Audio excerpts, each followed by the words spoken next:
Good day, Sir Jomar. Ito na po yung inyong Predator X, Mini Predator X. Subukan natin yung groupings niya sa 25 meters firing. 856. So bagyang naririnig po ninyo yung ating muzzle velocity. Ayan na lang po ang gagamitin nating reference. Okay, firing. Mahangin ngayon, ka-NBAS. 856. And ang kanyang barrel ay original, yung stock na barrel. Pinaganda po natin sa loob, inayos natin lahat.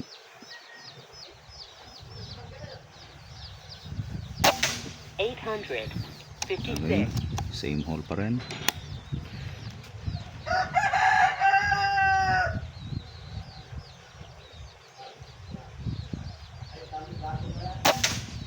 Okay. 856. Epekto yan ng hangin.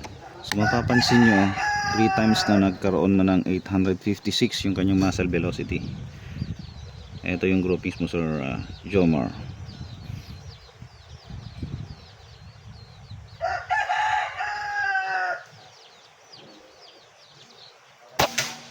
Yan. So group 0 tayo. Up, then to the left. Subukan natin ng dalawa. So ayan po, check natin kung naka 0 na po talaga to. Ayan, kukuha tayo ng isang target dito na mag-isa. Parang wala, dito na lang. Ito.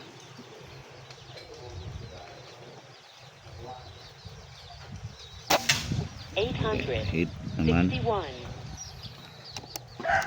pa. To confirm.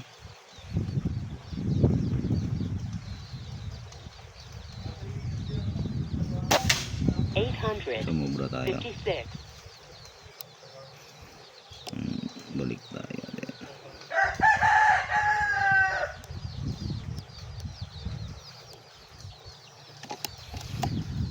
So, papakita natin, mahangin po talaga ngayon. Ayan o.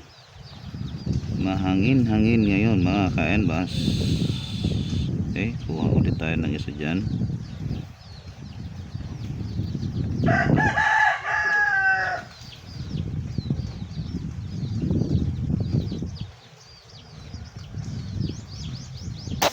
Okay, pumasok. So na 0 na tayo mga ka-NBAS. Puputol tayo, Sir Jomar, ng isang dahon. Try natin to. Magbawas tayo, mag-grass cutter tayo kung kaya.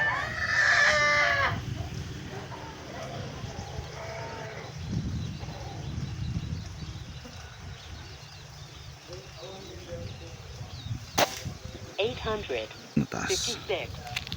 Kalaw ang dahon. Dito tayo.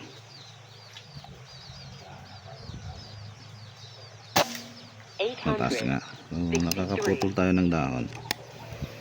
Okay, dito. O, diba? So, okay na. Grass cutter na rin yung ating laruan. Punta tayo sa 50. Bilisan lang to, di bale, at ipipick up naman po ninyo dito sa ating munting shop. Titest na lang po ninyo personally yung ating laruan. Again, stock barrel po to. Pinaganda lang po namin. May mga ginawa po tayo mga detalyeng nakakabigay ng accuracy sa patama. Okay, subukan ko kung 0.5 dito. Firing 1 mil, strike lang. 851. Hindi. Check natin ang kanyang POI dito.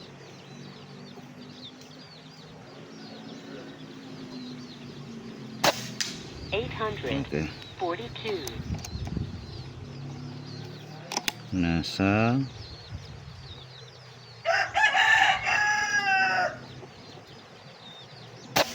800. nasa 47. 1.3 at nasa kanan natin. So nagsasama naman. Epekto po yan ng lakas ng hangin. Papakita ko ulit tong plastic na plug natin. Oh, laki mabigat po yan, pero halos nakatayo na. So subukan natin, sir, at nalaman na natin yung POI. Try natin dito.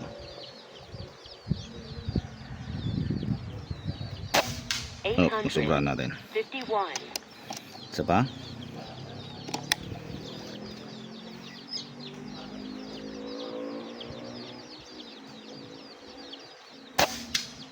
Oo. 833. Bukuhan na natin.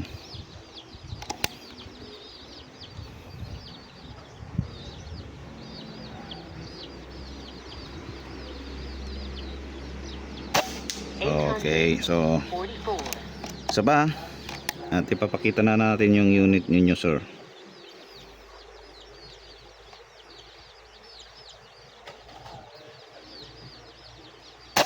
Ayan, 800. very normal. Okay, hit ulit.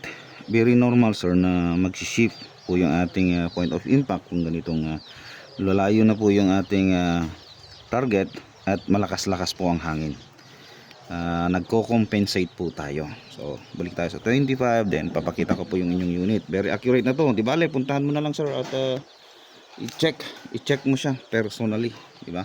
Kaya brother, at tanggalin ko to cellphone sa kanyang. Mapapansin nyo yung kanyang FPS is 840 or 850. Ayan. So, okay na, sir. Puntahan mo na lang dito at ma-test, ma-check, ma-perform personally. Okay? Thank you. So, ayun na nga. Lagi kong sinasabi kanina na yung barrel is stuck. Kami na po ang bahalang gumalaw. May mga ayos-ayos tayo dito na pwedeng pagkwentuhan natin later on para at least may maibigay naman tayong tips sa mga samahan natin. Anyway, matulis na, sir. Pwede mo nang dalhin, kunin dito at matest naman sa field. Thank you.